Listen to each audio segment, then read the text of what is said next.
Buenos días. Les rogamos por favor que vayan ocupando su espacio en las mesas para comenzar.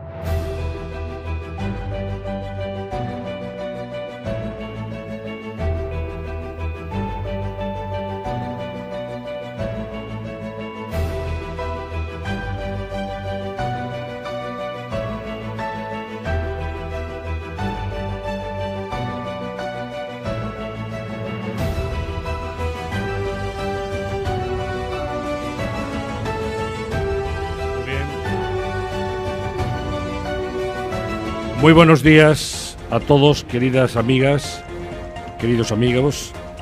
Les doy la bienvenida más cordial a este acto de Nueva Economía Forum. Y como saben, nuestro invitado es hoy Rodolfo Martín Villa.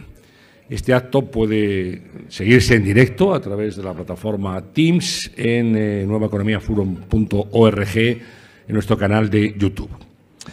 En los últimos 7 años, Rodolfo Martín Villa ha dedicado parte de su energía a defenderse de una acusación personal para responder a una imputación penal contra él y, sobre todo, a defender la transición.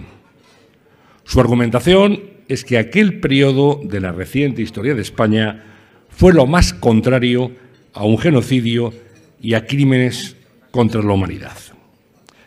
Como saben, desde el principio de 2014 quiso declarar voluntariamente ante la justicia argentina, pese a no estar obligado.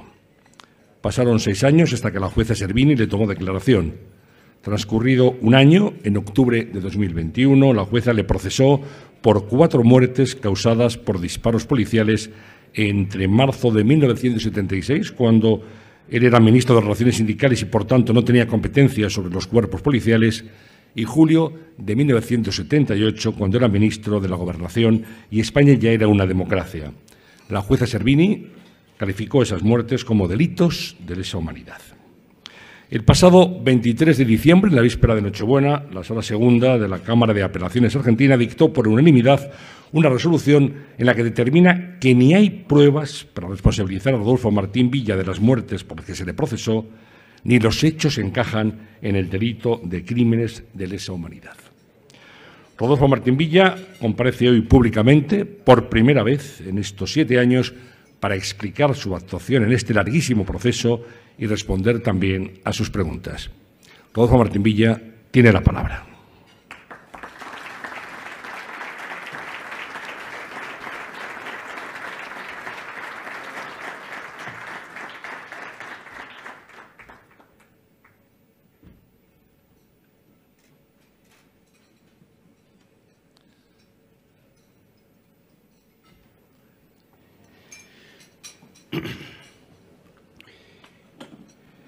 Muy buenos días, señoras, señores, amigos. Muchas gracias, Antonio, por tu presentación y también mi agradecimiento muy sincero al Foro de la Nueva Economía por haberme convocado a este desayuno, que es al tiempo una especie de especial rueda de prensa. Gracias especialmente a José Luis Rodríguez, presidente del Foro, que ha aguantado pacientemente, con paciencia incluso superior a la mía, el momento en que pudiera parecer oportuno comparecer y que hoy él, por culpa de la maldita pandemia, no puede estar con nosotros. Quizá pudiera ser oportuno que yo explicara, en primer lugar, por qué decidí, como ha contado Antonio, en noviembre de 2014, una vez recibida la noticia de la orden de detención internacional sobre mi persona por crímenes de genocidio y de lesa humanidad, ¿por qué yo decidí ya en ese momento comparecer ante la justicia no española, la justicia argentina, en una singular decisión que a lo mejor incluso no lo sé, no tiene precedentes en la llamada justicia internacional, que un ciudadano de un país, en este caso español, a quien las leyes españolas le permitían no comparecer, comparezca voluntariamente ante la justicia de otro país donde no tenía obligación alguna de comparecer. Lo cierto es que se me acusaba, como ha explicado Antonio, de crímenes de lesa humanidad por muertes cometidas en tiempos en que yo no tenía competencia sobre los cuerpos, sobre la policía o la Guardia Civil, y algunas otras en las que ya tenía esa competencia en gobiernos que caminaban para la democracia, primero, el primer gobierno presidido por Adolfo Suárez, y gobierno que caminaba desde la democracia a la Constitución, el segundo gobierno de Adolfo Suárez.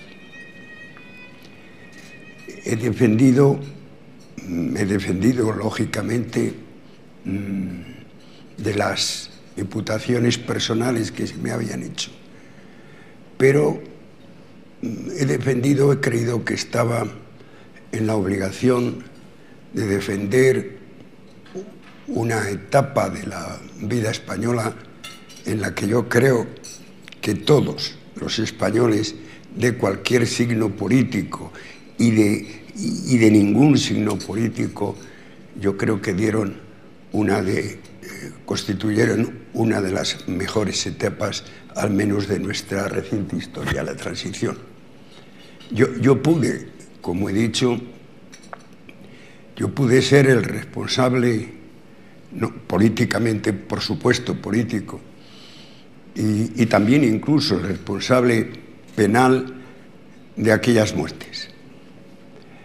Incluso hubiera sido posible que yo, en un rapto de locura, hubiera podido ser el autor material de aquellas muertes. Lo que no era posible es que yo formara parte de algunos o de unos gobiernos en concreto en la transición española que,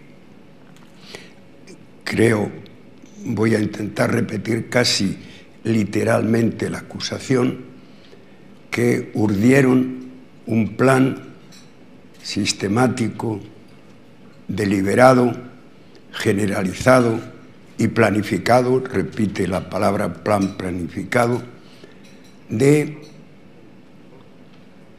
aterrorizar a españoles partidarios de un gobierno democrático, aterrorizar a españoles partidarios de un régimen democrático, eliminando aquellas personas más significativas en el orden político. Justamente la transición fue lo contrario. Se dice que la historia, cuando los historiadores se dedican a la historia contemporánea, es muy difícil que no caigan en interpretaciones de carácter político. Ello también prueba que esto de la memoria, y sobre todo de la memoria de lo próximo, no tiene una sola versión, y que, por lo tanto, es imposible, es prácticamente imposible, es una empresa imposible las leyes de memoria.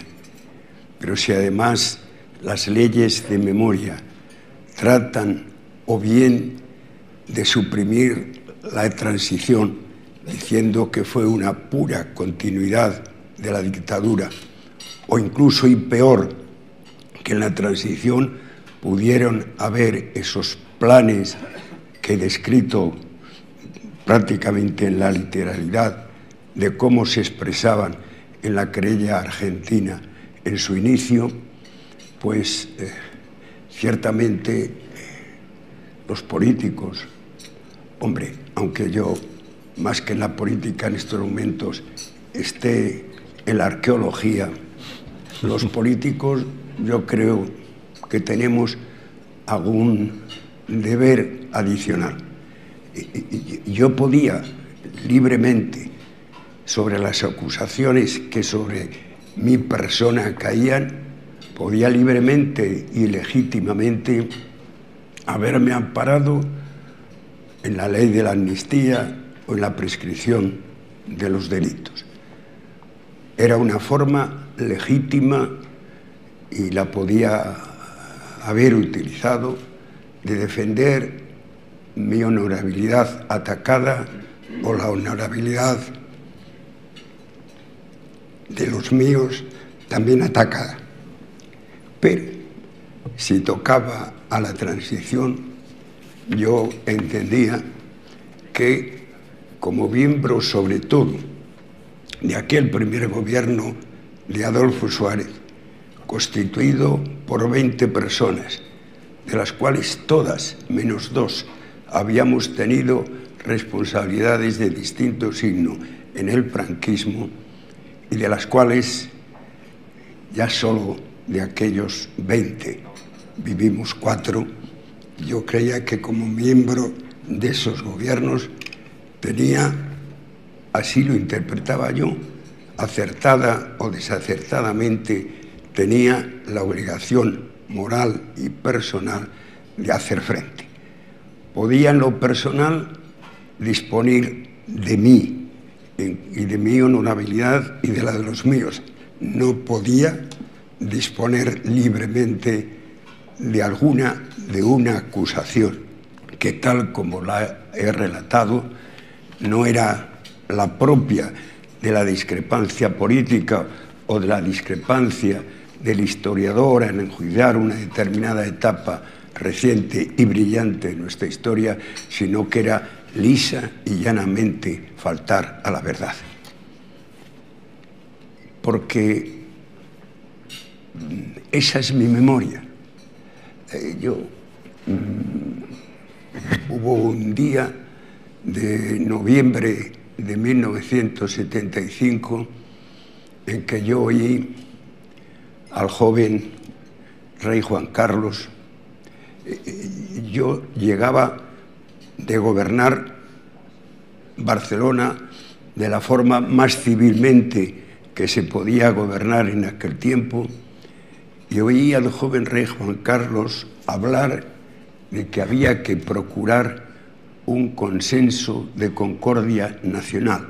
La palabra consenso forma hoy parte del lenguaje político, del lenguaje de los españoles, se entiende lo que es. En aquel momento yo tengo que confesar que es la primera vez que oí hablar del consenso, pero ese consenso de concordia nacional lo que pretendía era terminar con la más incivil de nuestras guerras civiles en una España en la que todos, unos y otros, queríamos ser algo que parecerá normal, queríamos ser europeos. No tanto europeos del mercado común de las cosas, en una España en la que ya no éramos tan pobres, teníamos una renta del 80% de la Europa de entonces, que era la Europa rica, y una España que no tenía tampoco, no estaba en la modernidad como ahora, pero en la que ya, por ejemplo, las mujeres suponían el 40% del censo universitario de las 7 facultades de nuestra universidad. Ese es mi recuerdo.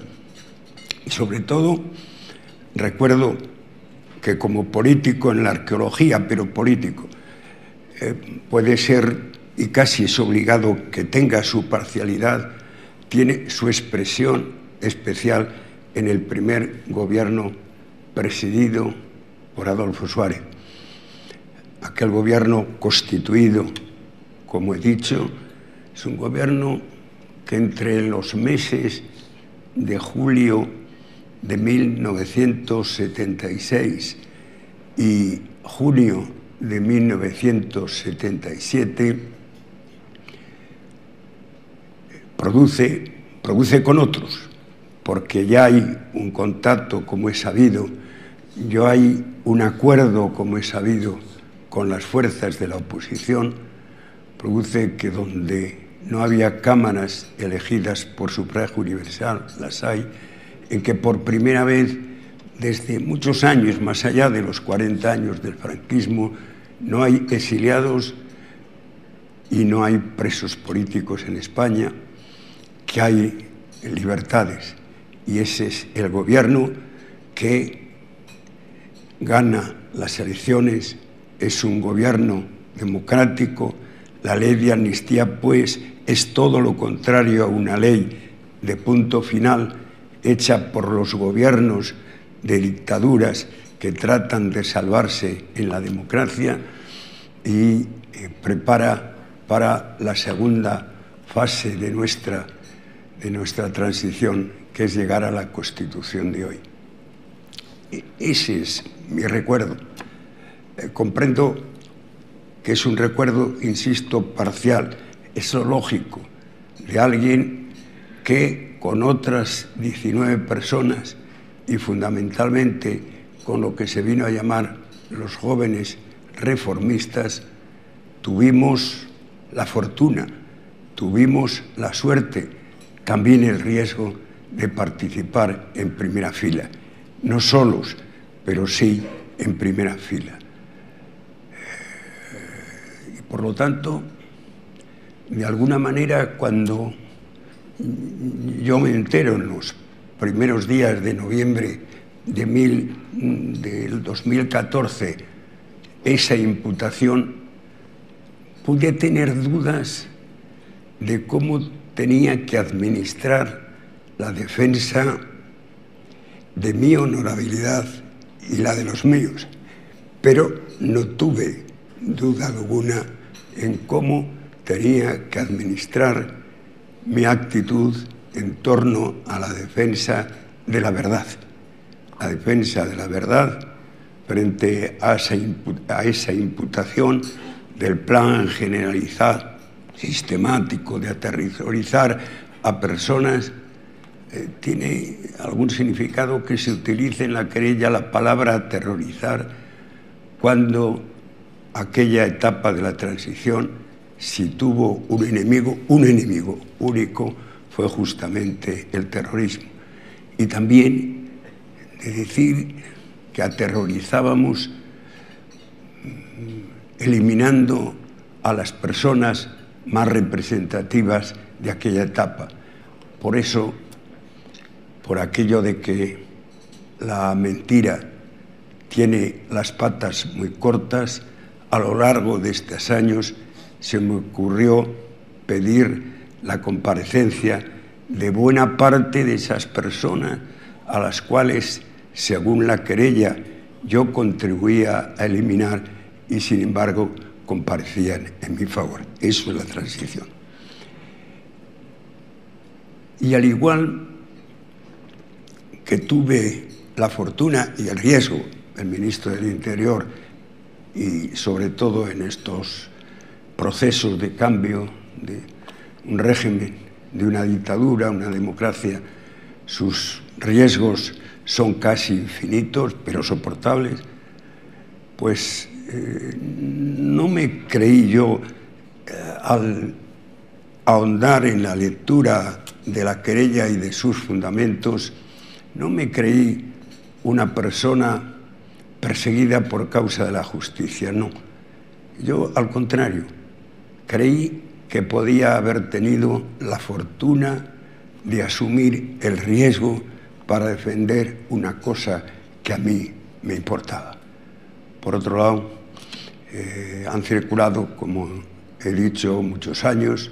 Yo más que doblo hoy la edad que tenía el día que entré en julio de 1976 en el Ministerio de la Gobernación, luego Ministerio del Interior. Soy la única persona perteneciente al gobierno que estaba incluido en la querella.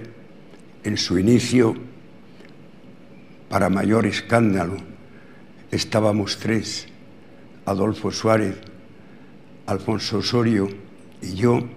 Alfonso Osorio y Adolfo Suárez y Alfonso Osorio, presidentes y vicepresidentes de aquel primer gobierno, el primero de Suárez.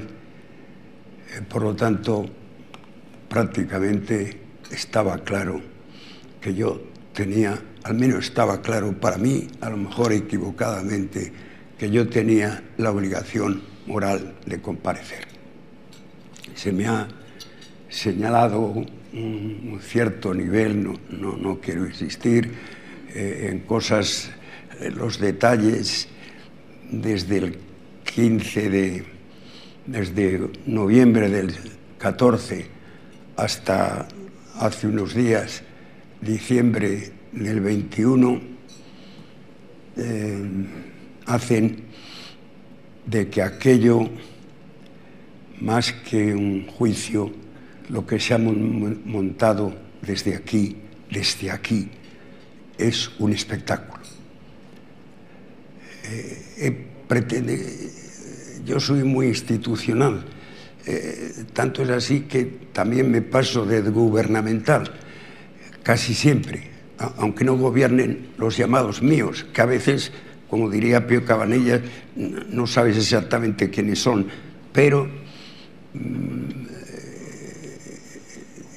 he pretendido actuar estos años con un absoluto respeto a la justicia a la que me había sometido, en este caso la justicia argentina. El respeto a la justicia argentina no quiere decir, es una forma de tener respeto a la justicia y a los jueces, es discutirles y criticarles sus decisiones. Esto es lo que he hecho en un conjunto de años que más que un proceso judicial, lo que se monta desde aquí es un espectáculo kafkiano. En ese sentido, voy también a intentar, por supuesto, estar presentes si hay un recurso ante el Tribunal Supremo de Argentina en relación con la revocación hecha por la Cámara Federal de Apelación a la que acudí, y también por si se abren nuevas diligencias, se abren nuevas acusaciones, cosa que no me extrañaría, pero que, hombre, si no he perdido un minuto de sueño a lo largo de estos años con la decisión reciente del Tribunal de Apelación, creo que los puedo abordar próximas iniciativas con toda tranquilidad, con la que he utilizado, pero un poco más seria. En ese sentido, yo creo que habría, desde mi experiencia, no que sea un experto en estas cosas, pero al cabo del tiempo, pues casi soy un especialista de derecho penal en la rama internacional, yo creo que habría que abrir la posibilidad de que, sobre todo en el terreno de los políticos, cuando se abran causas de este estilo, podamos renunciar a los derechos que nos da nuestra propia ciudadanía, porque si no, casi siempre resulta imposible que reine el principio constitucionalmente admitido de la presunción de inocencia. Tratándose de la política y de los políticos, también de los políticos en la arqueología, lo que reina de verdad es la presunción de culpabilidad. Y no solo por la pena de telediario, en definitiva por la responsabilidad que también la hay en algunos de los medios de comunicación, sino porque el debate político, el debate parlamentario, a veces es un debate de patio, de vecindad, en el cual con desmesura se acude al juzgado de guardia sobre cosas que deben ser solo objeto del debate político. Y también porque han pasado tantos años que hay que contar y hay que defender la verdad de aquella etapa.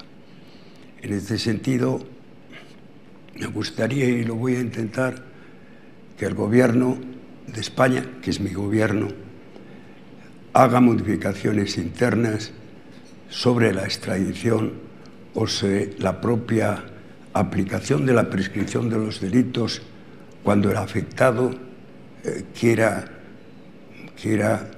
no utilizar esa protección, y que en el campo de las relaciones, de los convenios suscritos por España y de la propia justicia internacional, cuestión que en sus pretensiones coincido en que un juez de un país que crea que en otro país del mundo no se han practicado las iniciativas suficientes para combatir crímenes horrendos de lesa humanidad y genocidio, esa posibilidad debe existir, pero esa posibilidad no debe dar lugar a que se convierta el juicio en espectáculo.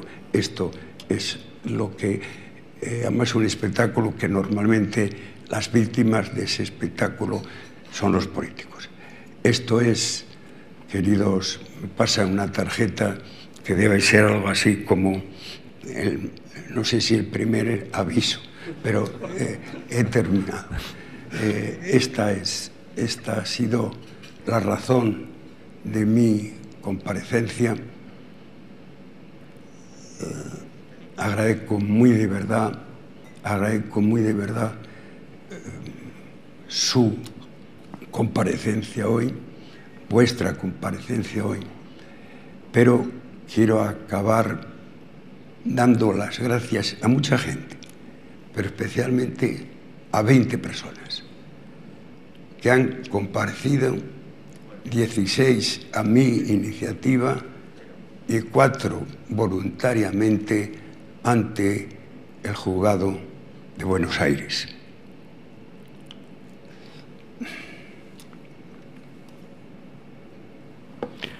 Muy bien, pues si le parece, vamos a comenzar con las preguntas. Hay muchas preguntas que van llegando aquí. Acabo con esta lista. Quiero dar las gracias a Felipe González, José María Aznar, mi paisano José Luis Rodríguez Zapatero y Mariano Rajoy. Estoy seguro que si vivieran también hubieran comparecido Adolfo Suárez y Leopoldo Calvo Sotelo. Tengo que dar las gracias a los 4 dirigentes sindicales, 2 de comisiones obreras, 2 de la UGT, Nicolás Redondo y Cándido Méndez, mi paisano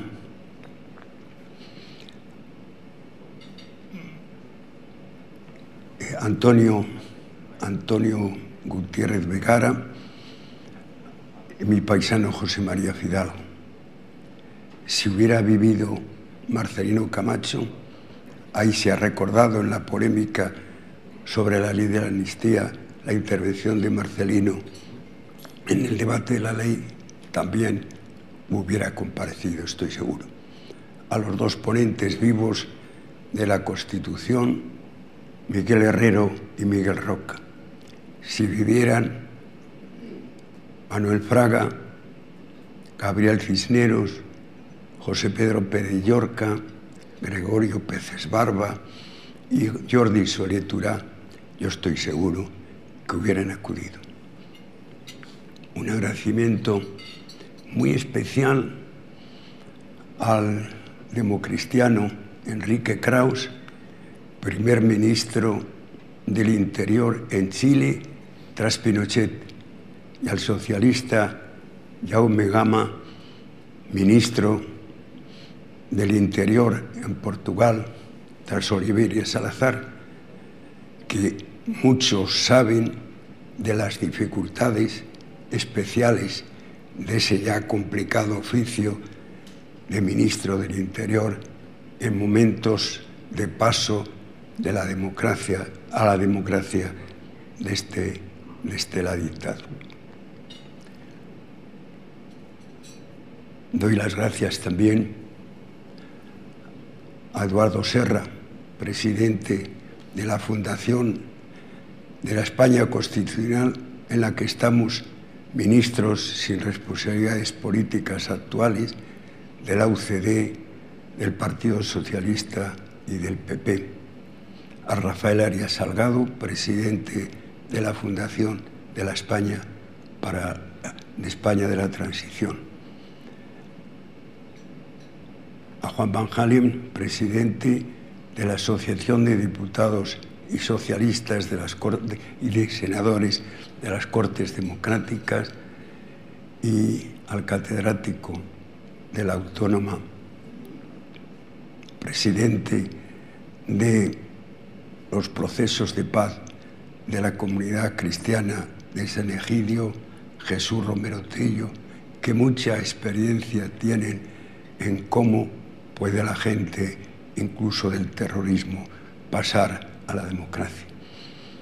Y a cuatro, a los que no pedí comparecieran y lo hicieron voluntariamente. Marcelino Oreja, que casi se empeñó en no solo manifestarme su cercanía, sino estar presente documentalmente. A Jaime Ignacio del Burgo, primer presidente de la Diputación de Navarra en época democrática. Y a Josep Borrell, que como ministro de Asuntos Exteriores, en dos impecables comunicados al embajador de la Argentina en Madrid y al embajador de España en Buenos Aires, le mostraba que tuvieran comprensión respecto a mi actitud y que mereciera la protección de cualquier español que acude a la justicia de otro país, en este caso voluntariamente. Y como final, el último, a una persona que José Luis Rodríguez y Antonio San José saben que estaba prevista para que actuara hoy en la presentación y que por culpa también de la pandemia puñetera no puede estar. Teo Uriarte.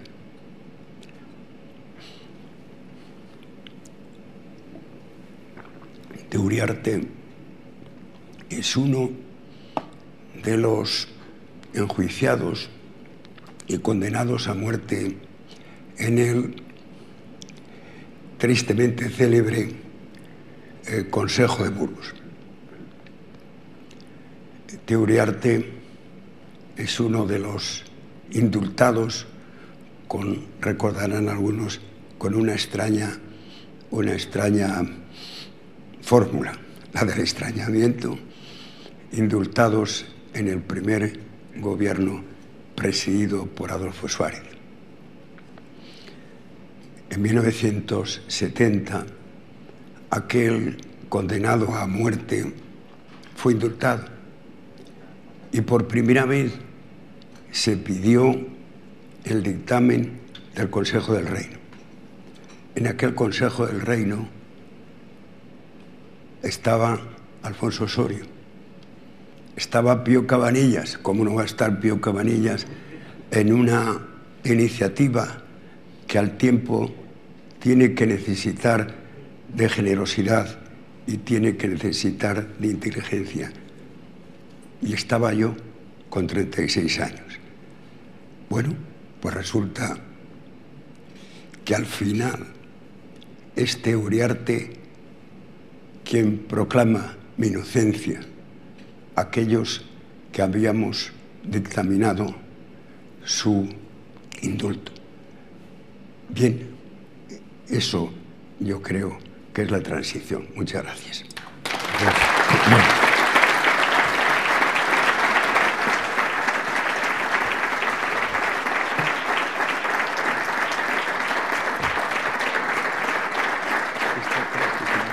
Muchas gracias, señor Martín Villa. No, ahí, desde el mismo atril puede contestar las preguntas. Bien, hay muchas comunicaciones y vamos a intentar ir lo más rápido posible para que entre el mayor número de ellas. El juez Baltasar Garzón declaró como testigo ante la juez Servini. ¿Cree usted, señor Martín Villa, que tiene alguna relación en las decisiones de la jueza? Perdón, hablo de Baltasar Garzón, que declaró como testigo ante la jueza Servini y le preguntan si cree que tiene alguna relación su declaración en las decisiones de la jueza. En absoluto, en absoluto. Al contrario, Baltasar Garzón en días muy próximos a la noticia de mi imputación, digamos en noviembre, hizo unas declaraciones en el terreno personal enormemente positivas. Luego, a lo largo de estos años, yo he tenido ocasión de encuentros, algunos de ellos absolutamente, no sé, encontrarnos en un restaurante y era de los que, no eran muchos, de los que me animaba a mi propósito de comparecer y de comparecer incluso en Buenos Aires, como yo había solicitado. Yo no estoy de acuerdo en la interpretación de Baltasar Garzón, que, por ejemplo, subió a la dictadura en el 15 de junio de 1977, pero en este tema me consta, yo creo que tengo razones para ello, de que en absoluto está mezclado ese tema y que en la forma absolutamente personal en que se ha manifestado ha sido en una postura muy congruente con mi posición. Si Adolfo Suárez viviera, hoy está con nosotros su hijo aquí en este desayuno, ¿se encontraría procesado por crímenes de lesa humanidad? La realidad del expediente, si es que ha habido expediente y ha habido una acusación seria, se trata de la querella argentina. Es una querella que yo creo que se plantea en el año 2012. Y es la continuidad de una acción ante la justicia argentina que se inicia en el 2010, pero que afectaba estrictamente a crímenes cometidos en la guerra civil por los vencedores en la guerra civil. Sin embargo, la primera adhesión se corresponde con marzo de 1976, Vitoria. Y es verdad que en esa querella y en su inicio se indica la responsabilidad de Adolfo Suárez, Alfonso Osorio y yo, y viene el relato, que para mí es lo importante de este tema, del plan deliberado y sistemático. Bien es cierto que cuando se produce la decisión de la jueza, ya es el año 14, Adolfo Suárez tristemente ha fallecido en 2012 y ya Adolfo Suárez desaparece, digamos, en la acusación, como Fraga, incluido en la querella con posterioridad a nosotros tres, muerto en el 2014, también desaparece. Es que, claro, es que han pasado muchos años y nos hemos muerto casi todos. La jueza Servini le procesó, señor Martín Villa, por una muerte en Pamplona en julio de 1978 y dice en su auto que ocurrió en una manifestación para pedir amnistía para presos del franquismo.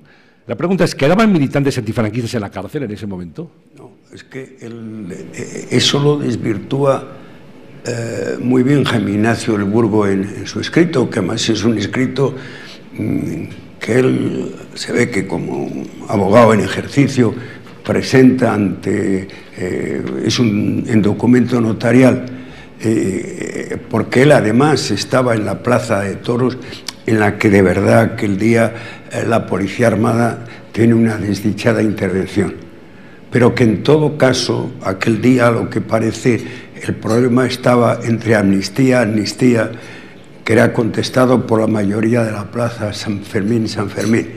Pero la verdad es que estamos hablando ya de 1978, que decir que estamos no ya en la España democrática, es que estábamos en la España a punto de ser la España constitucional, y que la manifestación de la tarde, en la que nunca se debió producir un tiro, eso es cierto, pero la manifestación de la tarde, que además el documento, el auto de la jueza que declara mi procesamiento insiste en ello, dice era una manifestación para pedir la amnistía de los presos políticos.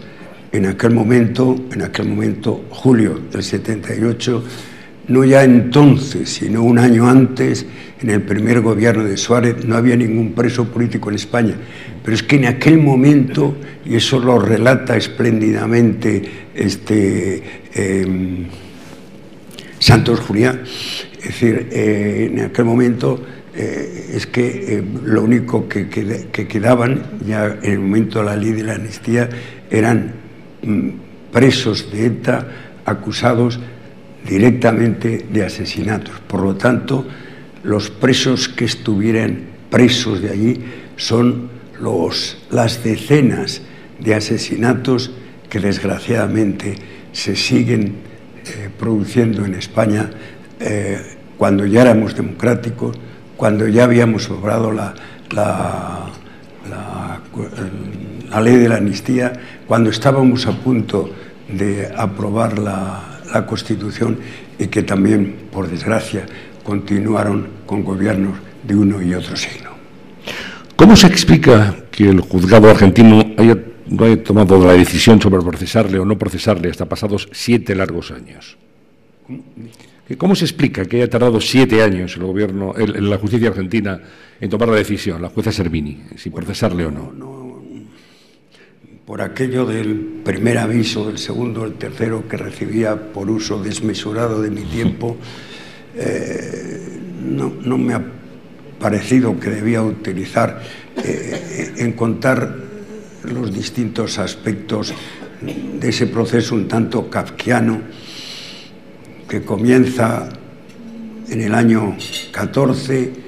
Yo me dirijo al mes, me entero en noviembre, en diciembre ya me presento, nombro abogados, me presento ante la jueza en aras de colaborar, que el año 15 es el año en que el gobierno decreta que no ha lugar a la extradición de ninguno, no solo mía, sino de todos los afectados, que en el año cuando esto se decreta, vuelvo a escribir a la juez diciendo que estoy a su disposición incluso para ir a Argentina, que el año 16 se entretiene el asunto con la petición suya de comisiones rogatorias de venir aquí, que se deniegan por los jueces españoles, que el año 17 resulta que yo tengo que emplearlo en querer comparecer incluso en Buenos Aires, pero hacerlo en libertad, y ya la Cámara de apelación, la que ha producido ahora la revocación, decreta mi libertad y rebaja la fianza, una fianza que, aunque hubiera sido de un peso argentino, parecía no tener lugar, cuando lo que yo estaba pugnando es por comparecer, y la fianza, desde el sentido común, no sé si del sentido jurídico, estará pensada para alguien que no quiere comparecer, y que todo esto da. Hombre, la jueza formalmente, el juzgado formalmente, podrá decir que los 2 primeros años ella planteó extradiciones, planteó comisiones rogatorias. A partir del tercero, si aquello es una explicación aceptable respecto a los 2 primeros años, a partir del tercer año, a partir de finales del año 16, no tiene ningún sentido. Al final se complica todo, idas y vueltas.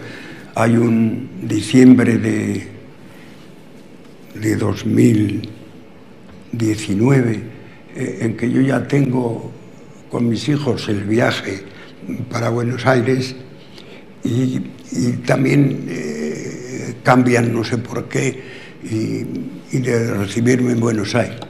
Ella venía aquí. Ya para complicar, el 19 es la pandemia, el 20 ya es posible que acuda al consulado argentino, en virtud de un auto muy bien hecho por un juez de la Audiencia Nacional, que deniega la comisión rogatoria y dice que hay otras fórmulas, y la decisión de la jueza, en una audiencia en la que a mí se me oye, pero luego veo que no se me ha escuchado, tarda, no sé por qué, más de un año, hasta octubre de 1900, perdón, hasta octubre del año pasado, de 21 años, y que después es revocada por... Esa es la historia. Son otros los que tendrían que contar cómo se explica esto. Los querellantes le reprochan a usted el haber calificado como errores a las muertes causadas por disparos de la policía y crímenes a las muertes causadas por el terrorismo. ¿Qué tiene que decir sobre esto? Bueno, pues, hombre, es que la querella es en parte contra mis crímenes, pero es también contra mi biografía.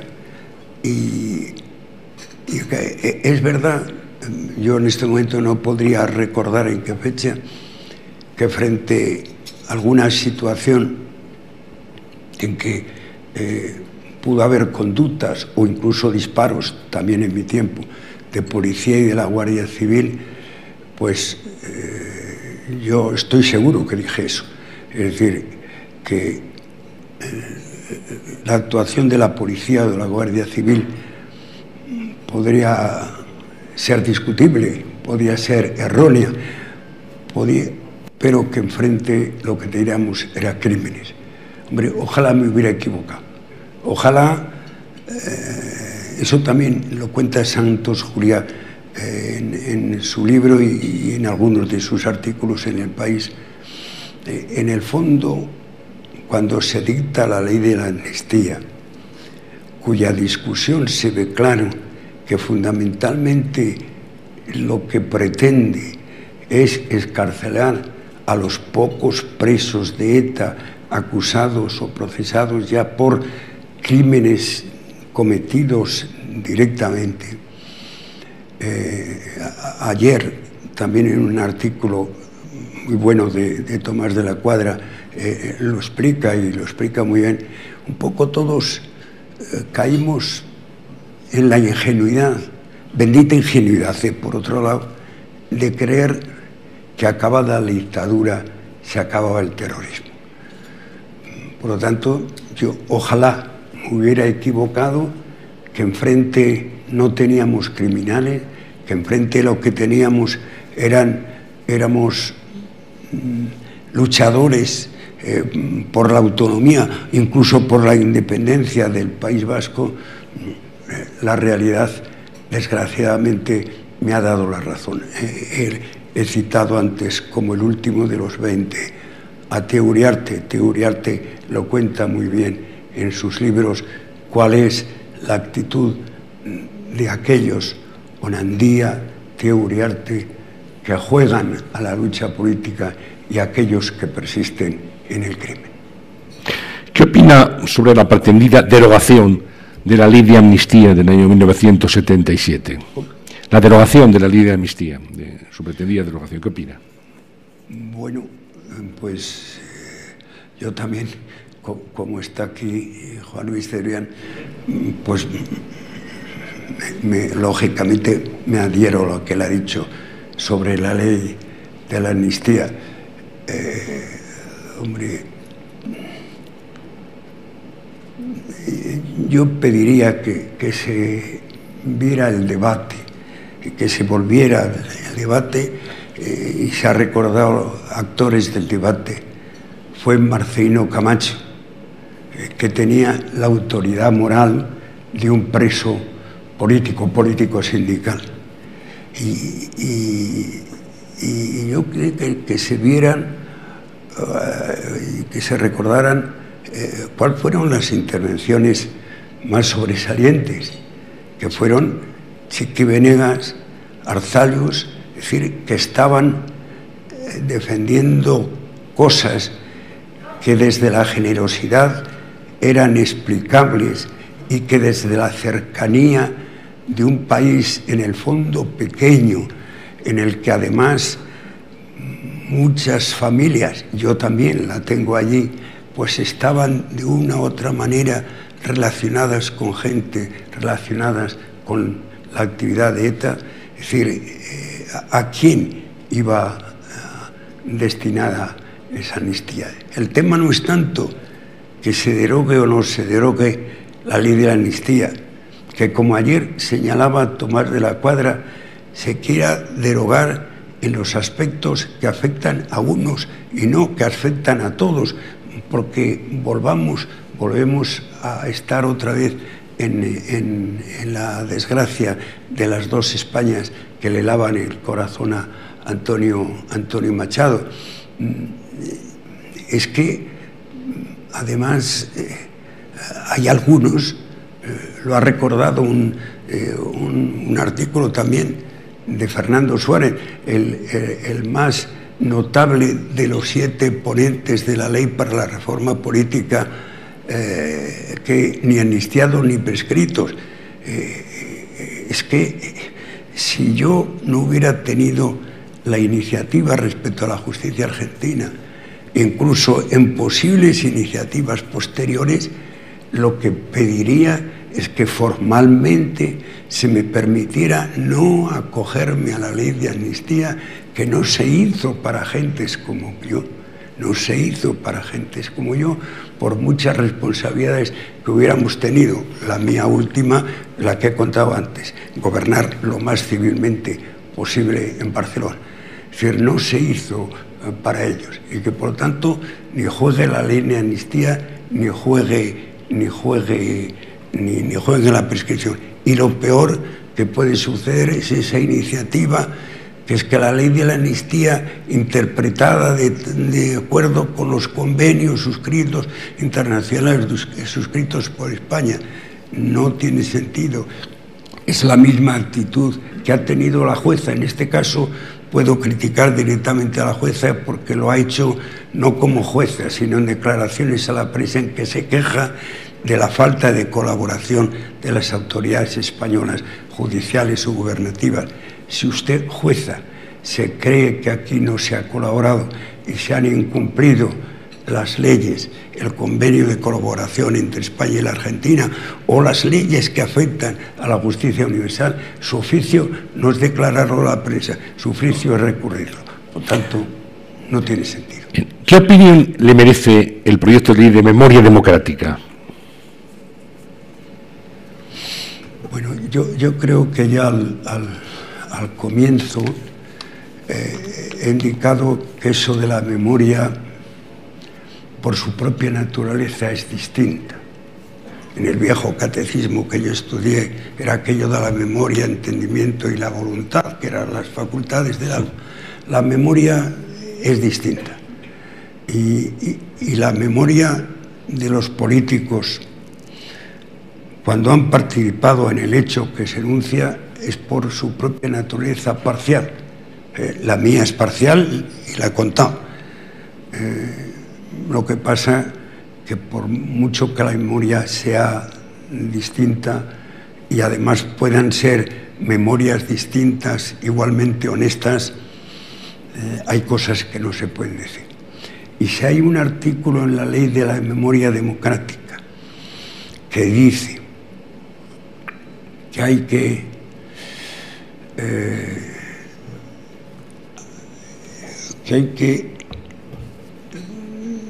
hay que actuar contra las violaciones de crímenes de lesa humanidad, llamados, me parece en terminología de la ley, violación contra crímenes incurridos, llamado derecho internacional humanitario, ocurridos en la guerra civil, en la dictadura, hasta la Constitución, está diciendo que no ha habido transición, porque la dictadura dura hasta la Constitución.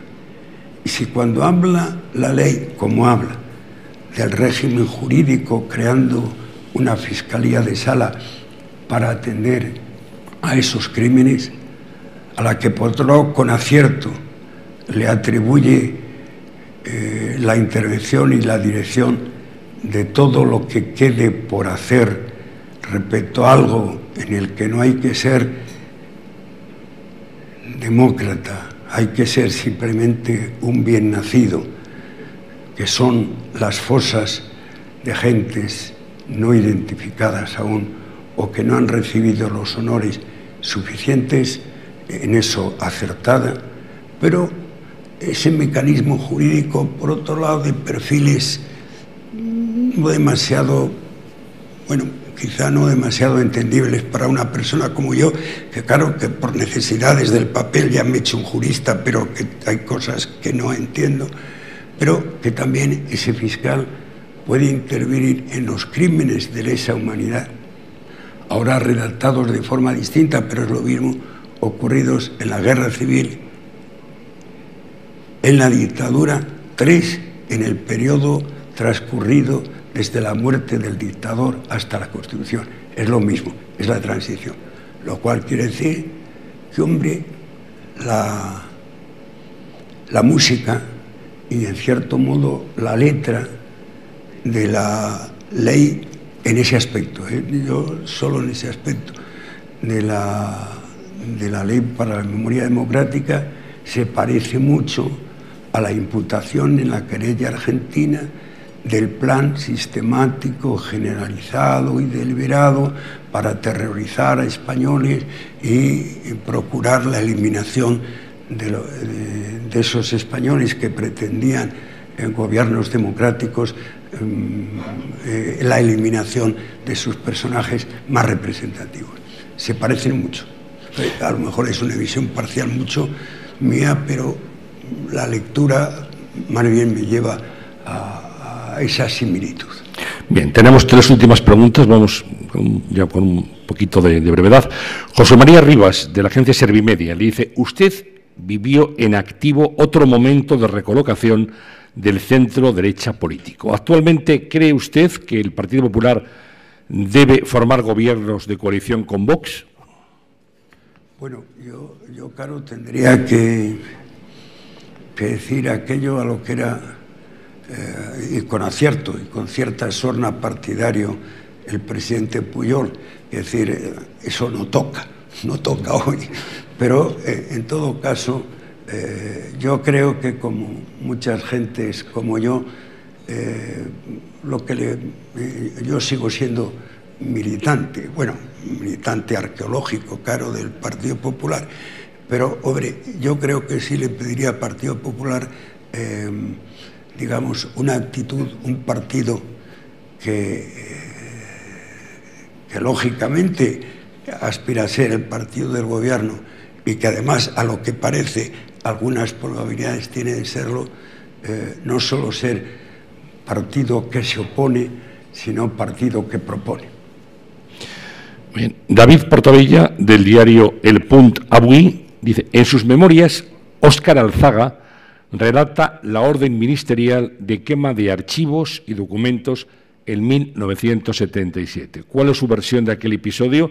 Y le pregunta si era necesario. Hay un debate de aquella orden.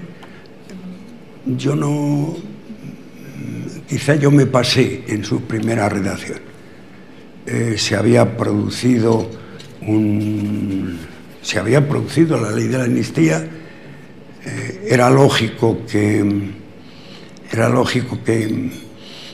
se pretendiera por parte de los encausados en el franquismo tener datos procedentes de la policía, pero también es comprensible, apelo aquí está José Luis Corcuera, es comprensible que el ministro de Interior también tuviera un especial cuidado, y entonces más en cuidado que esto no se convirtiera, por un lado, en una filtración de los llamados secretos oficiales, que según he leído en la prensa de hoy, además tienen también ahora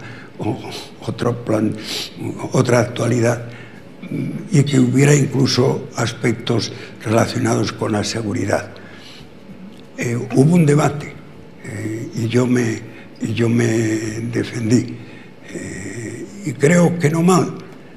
Recuerdo que hubo un senador, que era senador socialista Viagas, hombre que no estuvo tan comprensivo, y el senador Benet, que era de la Esquerra Republicana, que lo estuvo especialmente comprensivo, y hubo un debate que se trató de ese tema. Lo que sí le puedo decir es que si alguien no me dio órdenes fue Adolfo Suárez, al que Óscar Alzaga parece que acusa de que aquella orden yo la hice bajo las instrucciones del presidente del gobierno. Eso es faltar a la verdad. Por otro lado, hombre, es que en este tema que estamos hablando también se introduce Óscar Alzaga, no se sabe por qué. Uno sabe que Óscar Alzaga, pues, formó parte de la lista electoral de Adolfo Suárez en las filas de UCD, que Óscar Alzaga estuvo coaligado con Fraga en la coalición popular, dar la versión que él da sobre los sucesos de Vitoria. Bueno, Óscar Alzaga, las sospechas sobre Fraga y Suárez son de ahora. Es difícil. Si fueran de entonces, ¿cómo aceptó esas compañías? Tendría que explicarlo. Bien. Y la última palabra, voy a pasar el micrófono, está en la sala Miguel Ángel Aguilar, que quería preguntar, no sé dónde estás, Miguel Ángel, no te veo bien ahora. Sí, muy bien. Te pasamos, ahí está, efectivamente, ahora que con las luces no te veía. Te pasamos el micrófono para que hagas la última pregunta del desayuno. Sí, pero claro, como te has quedado con la pregunta, pues no sé cuál. Porque ya tenía preparada aquí otra. No, bueno, te dejamos la original para que la puedas formular en voz alta. No, digo, la palabra de Rodolfo Martín Villa, consenso de concordia. Consenso de concordia nacional, también del rey, o antes del rey. Bien representado en esta sala ese consenso. Pero mi pregunta sería, ¿sigue vigente, Rodolfo, el principio de cuerpo a tierra que vienen los nuestros, que alguna vez te oí proclamar? Si sigue vigente lo de cuerpo a tierra que vienen los nuestros, que alguna vez te oí proclamar. No, pero yo antes me he referido, utilizando siempre el argumento de autoridad, de las frases de Pío Cabanillas, o a Pío Cabanillas atribuidas, que hay muchas atribuidas a Pío Cabanillas que no son, que eso de que vienen los nuestros, más bien es que hay momentos tan complicados en la política que uno no sabe quiénes son los nuestros. Más bien me refiero. Pero eso era aquello, ¿te acuerdas? Yo ya no sé si ahora, soy de los nuestros. Exacto, pero ciertamente yo creo que si estuviera amenazado ese consenso de concordia nacional que figuraba en el primer discurso del rey Juan Carlos en la aceptación de la corona, si estuviera en peligro, si tuviera enemigos, y algunos tiene, yo los he percibido en la querella, y por eso mi preocupación y por eso mi comparecencia, hombre, habría que hacer algo, sobre todo porque por recuperarlo. Ya se sabe que así como también en el catecismo que yo estudié, el pecado grave era el de omisión. De otros hombres te acostabas con una señora fuera de matrimonio, eso era gravísimo. Pero el pecado de omisión no lo era. En política el pecado grave es el de la omisión. Y por lo tanto no debe haber omisión para defender aquel consenso de concordia nacional. Hombre, sobre todo si se piensa que han transcurrido muchos años. Es decir, que, insisto, desde el día que yo entro en el Ministerio de la Gobernación, en el cual en ese día tiene lugar un asesinato en Santurce, en este caso no por policías y guardias civiles, sino por terroristas de ultraderecha, creo que eran los guerrilleros de Cristo Rey, pero ya se me atribuye y se me incluye, pues entre este día y hoy ha circulado más tiempo que entre el día que don Miguel Maura entra en el Ministerio de la Gobernación en el 14 de abril del 31 y cuando entro yo en el Ministerio. Por lo tanto, han circulado muchos años y por lo tanto cualquier iniciativa de eso que se llama de la sociedad civil, que luego siempre contamos mucho sus glorias, pero al final la sociedad civil en la realidad existe poco, pero necesitamos más sociedad civil. Por eso yo acudí, entre otros, a la Fundación de la España Constitucional o a la Asociación para la Defensa de la Transición, porque yo creo ahí, y por supuesto en los partidos políticos ejercientes en la política a favor de ese consorcio, de ese consenso, del cual además, por lo demás, seguramente hay ingenuidad en mi parte, pero yo creo que hay una gran mayoría de españoles que participamos aún. Estamos contigo en eso del consenso. Muy bien, pues gracias Miguel Ángel, gracias Rodolfo Martín Villa por sus explicaciones y por esta intervención, la primera que realiza después de la decisión de la justicia argentina. Muchas gracias y gracias también a todos ustedes por su asistencia esta mañana. Muy buenos días.